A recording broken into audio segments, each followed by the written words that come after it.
शिवलिंग कभी खंडित नहीं होता। मालूम है आपको? आपको मालूम है कि नहीं?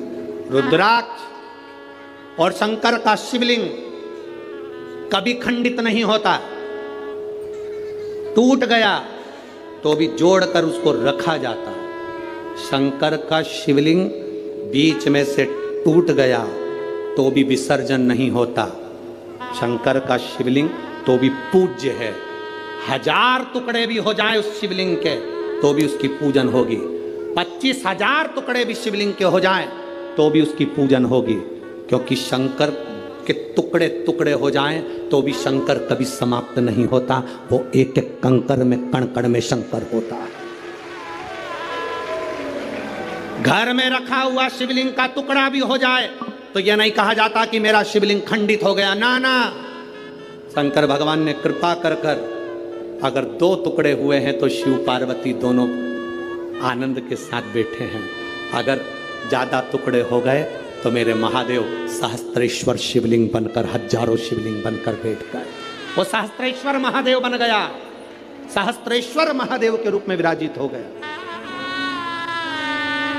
दूसरी कोई मूर्ति हो खंडित हो गई, टूट गई तो वो खंडित कहलाती है। दूसरे देवता की मूर्ति होगी, टूट गई, खंडित कहलाती है। पर शंकर भगवान का शिवलिंग अगर खंडित हो भी गया, टूट भी गया तो वो खंडित नहीं कहलाता। वो खंडित नहीं कहलाता।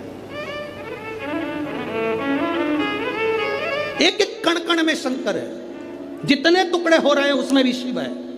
वो खंडित नहीं। हिमाचल प्रदेश में बिजली महादेव, आप लोगों में से किसी ने दर्शन करें? मनाली में बिजली में करें आप लोग, और कोई ने भी करें? मनाली में बिजली महादेव, मनाली में बिजली महादेव के ऊपर बिजली गिरती है आकाश की, महादेव के टुकड़े हो जाते हैं। कभी नेट पर सर्च करना, छोटे छोटे टुकड़े महादेव के बिजली गिरने से पूरे महादेव के टुकड़े टुकड़े हो जाते हैं। बिजली महादेव। तब पूरे नगर में सूचना दी जाती है कि आज बिजली महादेव पर बिजली गिर गई, महादेव के टुकड़े हो गए। महादेव को वापिस जोड़ना है। पूरे गांव से मक्खन एकत्रित करा जाता है। माखन ले जाकर ऊपर एक साधारण सा परिवार जिसकी मर्जी हो, जो सब दूर भिक्षा मांग कर माखन एकत्रित कर ले, वो लेकर पहुंच जाता। शिव जी के टुकड़े उठाता है, उसको माखन से जोड़ता रहता है। पूरा दिन उसको मक्खन से भगवान शंकर को जोड़ने में लग जाता है। 1 लोटा जल देवादिदेव महादेव का नाम लेकर वो डालता है। मक्खन पूरा की पूरा पिघल जाता है, शिवलिंग जुड़ जाता है, वो शिवलिंग वापिस निर्माण हो जाता है। वो बिजली महादेव साल में 2 से 4 बार बिजली महादेव पर बिजली गिरती है, और साल में 4 बार बिजली महादेव टूट कर गिरते हैं। कभी कुल्लू मनाली जाएं तो दर्शन कर कर आना बिजली महादेव का, जिनके टुकड़े टुकड़े हो जाते हैं, तो जोड़ा जाता है, उनको जोड़ते। कभी अगर समय मिले आपके पास में तो कभी स्मरण करिएगा बिजली महादेव। शिव सरल, शिवानंद,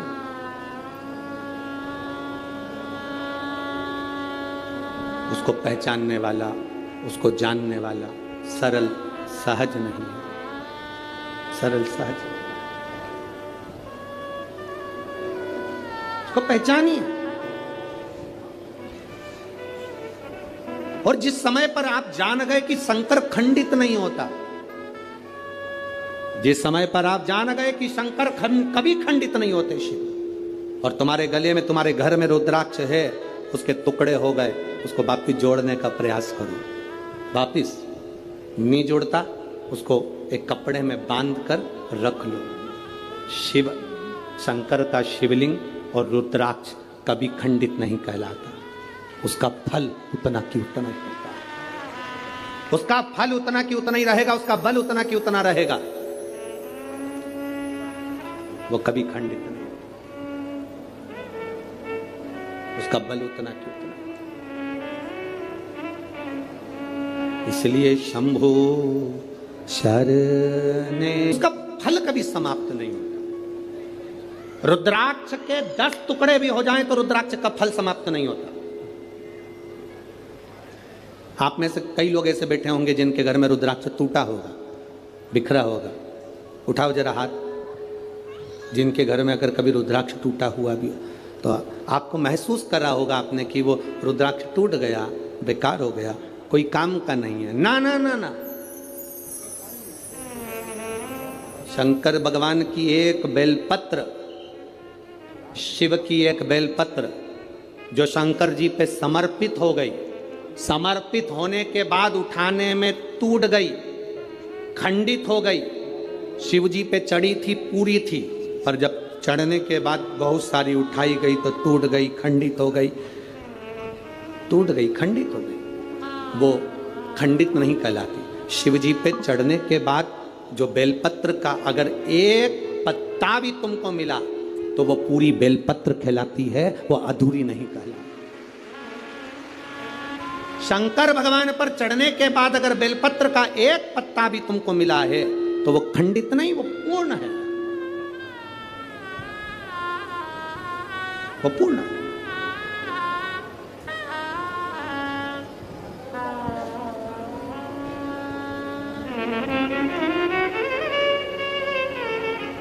इसीलिए शिव कथा कर रहे,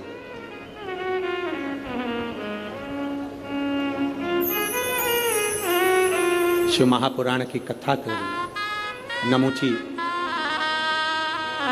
वो एक रुद्राक्ष का मन का नमुची को मिला है, एक रुद्राक्ष का मन का। दैत्य है, असुर है, राक्षस है। अब वो विचार करने लगा कि ये रुद्राक्ष किसका है, मुझे मिला है। फिक्र और जिक्र, थोड़ा ध्यान देना, दो चीजें। क्या क्या?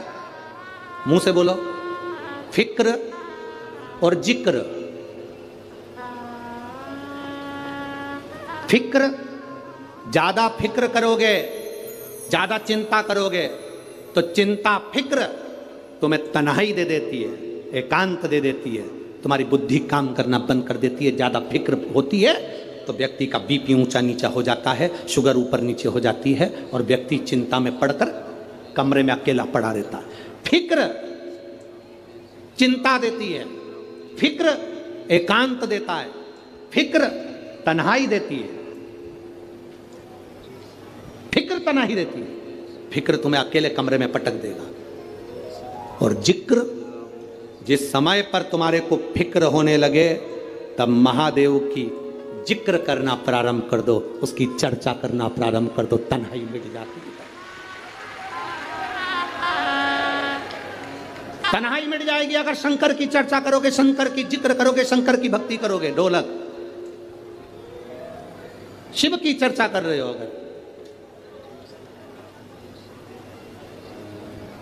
शंकर की अगर चर्चा करो। फिक्र और जिक्र में अंतर है। फिक्र तन्हाई देगा, जिक्र तन्हाई से निकाल देगा। फिक्र बीमार कर देगा, जिक्र शंकर का तुम्हें महामृत्युंजय का रस तत्व देकर उभार देगा। जिक्र आज सबसे बड़ी अगर कुछ बहुत बड़ा अगर टेंशन है ना लोगों को, लोग आज के समय में, अब यहाँ पर बहुत सारे लोग बैठे हैं, हम बात कहेंगे तो लोगों को लगेगा गुरुजी ऐसा बोल देते हैं, पर आज प्रत्येक समाज के व्यक्ति को अपनी अपनी समाज की फिक्र है।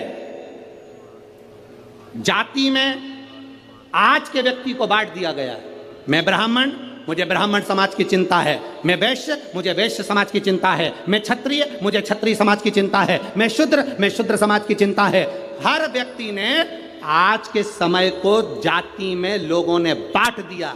सबको अपनी अपनी समाज की, अपनी अपनी जाति की चिंता है, पर किसी को मेरे इस धर्म की, सनातन धर्म की चिंता नहीं है कि हम एक हैं।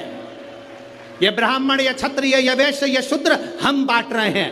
अगर तुम्हें फिक्र होना चाहिए तो अपने सनातन धर्म की, अपने धर्म की होना चाहिए। एक के लिए नहीं, हमें सबके लिए जीना है। सर्वे भवन्तु सुखिनः का ये पाठ हमने पढ़ा है कि कान में जो बोल कर जाता है, शिवजी नंदी पर बैठकर उस भक्त के दरवाजे पर उसका कल्याण करने के लिए प्रदोष के दिन, प्रदोष काल में पहुंचते हैं। हर हर प्रदोष के दिन, प्रदोष काल में देवाधिदेव महादेव उस शंकर के भक्त के घर जाते हैं जो भगवान नंदीश्वर के कान में कहकर जाता, नंदी के कान में जिसने कहा।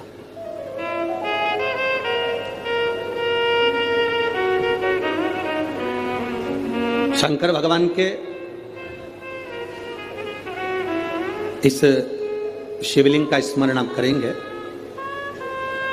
बीच में जो एक मोटी सी लाइन होती है इसको अशोक सुंदरी कहते हैं। सब लोग दर्शन करें, जम के बोलो जरा, करें। अशोक सुंदरी की जगह जहां पूरी हो जाती है उसके बीच में शिवलिंग और उसके बीच में थोड़ी सी जगह खाली आती है। करें दर्शन, समझना जरा बहुत अच्छे से। जैसे ये अशोक सुंदरी की जगह है, हम निवेदन करेंगे आस्था चैनल वालों से भी और एलईडी वाले भी, जिन जिनको एलईडी पर आप दर्शन करा रहे हैं वो पूरी तरह से कराएं। गणेश जी का स्थान, षडानंद कार्तिकेय का स्थान, अशोक सुंदरी का स्थान बीच में। अशोक सुंदरी का जो स्थान पूरा हो जाता है वहां से लेकर शिवलिंग के बीच में खाली जगह आती है। करें दर्शन आप लोगों ने, खाली जगह आती है। उस खाली स्थान की जो महत्वता है, ये जो अशोक सुंदरी से लेकर बीच में जो जगह है, ये भगवान शंकर की जो धर्म पत्नी है माता पार्वती, उनकी जो योगनियां हैं 64 योगनी, उनकी जो शक्ति पीठें हैं, उनकी जो सिद्धता है, उनकी जो सिद्धियां हैं, ये अशोक सुंदरी से शंकर के शिवलिंग के बीच में जो खाली जगह होती है, इस स्थान पर 64 योगनियां, देवियां, अष्ट सिद्धियां, नवनिधियां सब इस स्थान पर रहती है। इसलिए हमारे यहाँ शिव महापुराण की कथा कहती है, पूर्ण पूजन के बाद अगर कोई नारी, कोई पुरुष, कोई बच्चा, कोई बुजुर्ग अपने मन की बात का स्मरण इस जगह पर हाथ को रखकर, जैसे किसी के हृदय पर हाथ रखते हैं तो दिल धड़कता हुआ स्मरण होता है, उसी तरह यहाँ स्पर्श करेंगे और स्पर्श कर कर जब अपने मन की बात करते हैं तो देवाधिदेव महादेव नंदी के साथ आकर प्रदोष के दिन कार्य की सिद्धता पूर्ण करते हैं। उस स्थान की मूलता होती है, वो स्थान समझ में आएगी ना जगह? अरे बोलो तो जम के। नहीं समझ में आई हो तो एक बार फिर वापिस समझ लीजिए, फिर समझो बात। स्थान देखिएगा, अपने को भगवान की कृपा से यहाँ नागपुर में शंकर जी का शिवलिंग कोई न कागज का बनाकर यहाँ जो भेजा, ये काम बाबा की कृपा से आप लोगों के स्मरण के लिए आया। देखिए जरा, गणेश जी का स्थान, कार्तिकेय जी का स्थान, बीच में ये आ गई अशोक सुंदरी की मोटी सी लाइन। अशोक सुंदरी की लाइन जहाँ खत्म होती है, वहाँ से जो शिवलिंग रखा है, इसके बीच की जो जगह है, ये जो बीच में अशोक सुंदरी के स्थान से लेकर शिवलिंग के स्थान के बीच में जो खाली जगह है, ये 64 योगनियाँ, अष्ट सिद्धियाँ, नवनिधियाँ, सब कुछ मेरे देवाधिदेव महादेव ने माता पार्वती को अपने चित्तवृत्ति के साथ यहाँ अनुमति प्रदान कर रखी है। वहाँ का स्पर्श, वहाँ का मात्र स्पर्श और हमारे दिल की बात, शंभो शरणे पड़ी मांगू घड़ी रे, दुख काटो दया करी। आपसे भी निवेदन है, कभी मौका लग जाए, तुम्हारे नजदीक में कोई शिवालय हो, शंकर का मंदिर हो, जहां तुम जल चढ़ाने जाते हो, कभी कभी मौका लग जाए, तुम्हारी जिंदगी में अगर तुम्हारे को मौका लगे और तुम्हारे जीवन में कष्ट बहुत हो, तो उस मंदिर में थोड़ी सी सफाई करना प्रारंभ करो, थोड़ा निर्माल्य लेकर उसका विसर्जन, जल में नहीं कहीं खड्डा खोद कर निर्माल्य को डालना प्रारंभ करो। नदी, तालाब, बावड़ी, कुआं, इसको स्वच्छ करो। हम लोग भगवान के विसर्जन का सामान सब नदी में डाल देते हैं, नदी का पानी दूषित हो जाता है, जल स्तर नीचे गिरता जाता है, पानी पृथ्वी में बचा नहीं, उस जल को हमें बचाना है। तुम्हारे घर में भभूति निकले, बेल निकले, नारियल निकले, फूल निकले, पत्ती निकले, निर्माल्य की जो सामग्री निकलती है, मंदिर का जो निर्माल्य निकलता है, उसको पानी में डालना बंद कर दो। नदी, नाले में, सरोवर में, कुएं में, बावड़ी में डालना बंद कर दो। उस निर्माल्य की सामग्री को एक खड्डा खोदो, उसमें डालना प्रारंभ करो, जिससे उससे खाद बने। वो खाद बनेगी तो अपने पूरे नगर निगम में जहाँ जहाँ पेड़ लगे हैं उसमें वो खाद डालना चालू करो, जिससे वृक्ष भी आगे बढ़ेंगे और नदी, बावड़ी, तालाब सब स्वच्छ होंगे। कई लोगों ने निर्माल्य विसर्जन के रथ चालू करे हैं, यहाँ पर भी अगर किसी ने करे हैं तो उनको बहुत बहुत साधुवाद है, उनको धन्यवाद है, करना चाहिए। निर्माल्य मंदिर का चढ़ा हुआ फूल पत्ती है, सब पानी में नहीं डलना चाहिए, उसको एक खड्डे में डालो जिससे नदी शुद्ध हो, तालाब शुद्ध हो, बावड़ी शुद्ध हो, जल स्तर बढ़े। पानी कम हो रहा है, पृथ्वी सूखी हो रही है, जल को बढ़ाना हमारा कार्य है। जल है तो कल है, जल नहीं होगा तो हमारा कल भी नहीं होगा। तो जल को सुरक्षित रखना हमारी जवाब, पानी को सुरक्षित रखा है। शिव कथा कह रही है नमोची ने कि शिव को लोग पहचानते नहीं है, शंकर को लोग जानते नहीं है। लोगों ने बहुत चमक दमक में मेरे भोलेनाथ को नीचे दबा दिया था। यहां तक लोग कहना चालू कर देते शंकर के मंदिर का प्रसाद मत लेना। कई कोटा में भी बहुत सारे ऐसे रहते होंगे जो भगवान शंकर के मंदिर में पांव रखना पसंद नहीं करते। वो कहते हैं हम मंदिर नहीं जाते शिव जी के, हम शंकर का प्रसाद नहीं लेते, हम इस पंथ के हैं, हम इस धर्म के हैं, हम इसको मानते हैं, हम उसको मानते हैं। उनसे कहना अगर शंकर के मंदिर का प्रसाद लेना पसंद नहीं है तो फिर लिख देना कि शमशान जाना भी पसंद नहीं है, क्योंकि व्यक्ति का आखिरी घर शमशान होता है और उस घर में मेरा देवाधिदेव महादेव होता है, उसके सिवा कोई नहीं। कोई कहता है हम इस पंथ के हैं, हम शंकर का प्रसाद नहीं लेंगे। कोई कि हम इस पंथ के हैं, हम शिव के मंदिर नहीं जाएंगे। शंकर को इतना दबा दिया, इतना दबा दिया, इतना दबा दिया, इतना दबा दिया। शंकर के मंदिर में जल चढ़ाकर मत पीना, बेलपत्र मत खाना। कितनी बेलपत्र निर्माल्य विसर्जन में जाती थी। आज से जब से कथा सुनना चालू करी, शंकर जी के मंदिर में एक बेलपत्र नहीं मिलती। तुम चढ़ा के हटे, दूसरी उठा के भग गई। एक बेलपत्र नहीं मिलती, क्योंकि उस बेलपत्र के महत्व को लोग जान गए, उस रुद्राक्ष के महत्व को जान गए। क्या पहले रुद्राक्ष नहीं थे? क्या पहले रुद्राक्ष की महत्वता नहीं थी? उस रुद्राक्ष को लोग पहचान गए कि रुद्राक्ष का महत्व क्या है, बेलपत्र का महत्व क्या है।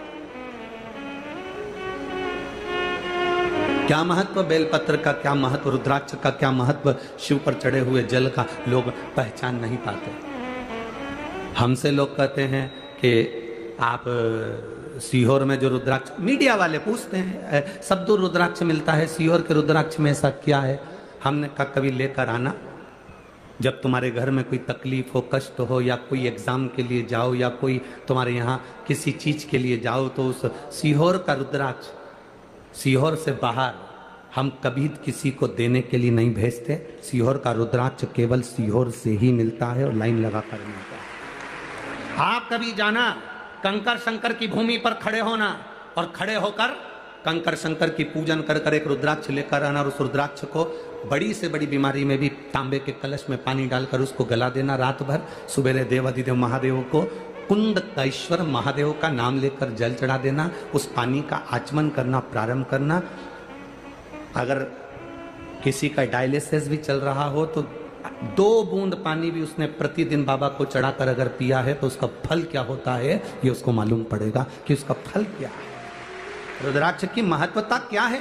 उसके शिव तत्व को लोगों ने दबाया, शंकर को नीचे की ओर दबाया कि शिव है क्या, अड़भंगा। लोगों ने कहा वो तो रुद्र हैं, वो तो क्रोध करने वाले देवता हैं, वो क्रोध करते हैं, वो रुद्र हैं। ना ना ना, संसार में ऐसा कोई मनुष्य नहीं जन्मा जिसका संबंध शंकर से नहीं हो। चाहे वो ब्राह्मण हो, चाहे वो क्षत्रिय हो, चाहे वो वैश्य हो, चाहे वो शूद्र हो, संसार में ऐसा कोई ना जन्मा जिसका संबंध भगवान देवाधिदेव महादेव से नहीं है। सबका संबंध मेरे देवाधिदेव महादेव से है, सबका संबंध मेरे बाबा ओगड़दानी से है, सबका संबंध मेरे शिव से है, भगवान देवाधिदेव महादेव से। महाराज, मुझे तेरा ही सहारा मेरे, हमें दूसरे का सहारा नहीं, केवल उसके सहारे पर हम जीते हैं। अच्छा, एक बात आप लोगों से पूछें, कोटा वालों जरा जवाब दोगे क्या? भटकने से सब कुछ मिल जाएगा क्या? जम के तो बोलो। भटकने से सब कुछ मिल सकता है? नहीं। कितना ही भटक, यहां चले गए, वहां चले गए, यहां भटक लिए, वहां भटक लिए। भटकने से कुछ नहीं मिलता, मिलेगा तुम्हारी मेहनत से, तुम्हारे कर्म से, तुम्हारे विल पावर से, तुम्हारे मेहनत, तुम्हारा कर्म और तुम्हारा शंकर भगवान को चढ़ाया गया एक लोटा जल और सुनी हुई शिव महापुराण की कथा देगी। भजन का बल बढ़ाओ, अपनी मेहनत को बढ़ाओ। अरे गुरुजी, हमने वो क्या बोलते हैं उसकी किराना की दुकान डाली थी, चली नहीं। तो फिर हमने किसी से पूछा तो उन्होंने कहा तेरे भाग्य में किराना की दुकान कभी नहीं चलेगी, इसलिए तू दुकान बदल दो। फिर हमने केमिस्ट की दुकान डाली, चली। अरे गुरुजी 6 महीना इंतजार करा, केमिस्ट की भी नहीं चली, बिल्कुल बाजार में हमारी दुकान है पर चल नहीं रही। फिर क्या करा, हमारे एक रिश्तेदार हैं, उन्होंने किसी से पूछा था तो उन्होंने कहा कि इसके भाग्य में केमिस्ट की दुकान नहीं चलेगी। फिर किसी ने कहा कपड़े की डालो, तो हमने कपड़े की डाली, गुरुजी चल गई। अरे गुरुजी कहाँ चल गई, बाद में बंद करना पड़ी। फिर किसी ने कहा सैनिटरी की दुकान डालो, सैनिटरी आइटम की, तो हमने वो डाली, नहीं चली। अब गुरुजी आप बताओ हम क्या डालें? हमने कहा तुम एक लोटा जल डालो। अब आप बताओ हम क्या डालें? अब कौन समझाए ऐसे व्यक्ति को कि तूने कपड़े की बदल ली, किराने की बदल ली, केमिस्ट की बदल ली, तूने सैनिटरी की बदल ली। हमारा शिव महापुराण की कथा कहती है, एक बार भगवान शंकर ने गणेश जी और कार्तिकेय दोनों से कहा जाओ जाओ, मुझे प्यास लगी है, कुआं खोदो, पानी लेकर आओ। जाओ, देखिए अब ज्ञान कितना प्रबल है शिव महापुराण का। देवादिदेव